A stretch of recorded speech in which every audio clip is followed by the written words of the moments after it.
ଆପଣ ପଞ୍ଚାୟତରେ ଯେଉଁ PYKCI ଯେଉଁ ନୂଆ ଉଦ୍ଘାଟନ ହେଲା ସେ ବିଷୟରେ କ'ଣ କହିବେ ଆପଣଙ୍କୁ? ଆଜ୍ଞା ଦେଖନ୍ତୁ, କମ୍ପାନୀର ତ ସବୁ କମ୍ପାନୀ ଗୋଟେ ନିୟମ ରୁଲ୍ ରେଗୁଲେସନ୍ ଥାଏ ଯେ ପାଖରେ ଥିବା ସରପଞ୍ଚ କି ପାଖରେ ଥିବା ପଞ୍ଚାୟତ ବାସିନ୍ଦାଙ୍କୁ ତାଙ୍କୁ ନିହାତି ଇନଫର୍ମ କରିବା କଥା ଗୋଟେ ପ୍ଲାନ୍ କରାଗଲେ, କିନ୍ତୁ ଦୁଃଖ ଲାଗୁଛି ସେ ତାହା ବି ସେ ନିୟମକୁ ସେ ଫଲୋଅପ୍ କରିନାହାନ୍ତି कि आमको कौन तरफ लेटर कि किसी भी आमको कि जणई ना ये कार्यक्रम होगी निहाती निहाती मनमुखी भाव में कौन सन्देह ना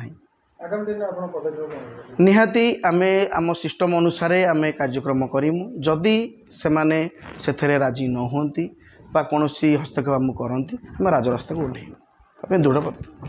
जखपुर गोटे नुआ कंपनी आज उद्घाटन है ये कौन आपको कौन लगुच ये राजनीतिक प्रेसर किसी पड़ी कि देखंतु राजनीतिक प्रेसर तो कह गले जेहेतु दल परिवर्तन होती ये तो रहिबो चलिबो सेथरे किछि नहीं हार जीत तो अच्छी सी से पार्ट अलगा एठी जेहेतु किछि लोकंकर जगह जोटी नाही पूर्वर एको कहुई कि गोटे जखपुरा डेभलप गोटे स्टाडियम कराइला गाँवासी मैंने एकमत होगी जगह देते गोटे आम गाँव में डेभलप कार्यक्रम हो किंतु कौन प्लांट को आम से जिनस करने को देना हो आम देख प्लांट हो मना ना सेपट को नहीं जातु अलग जो अच्छी 2 किलोमीटर घुचे दिंतु बहुत जगह अच्छी किंतु ए जगह न हो एति अनुरोध।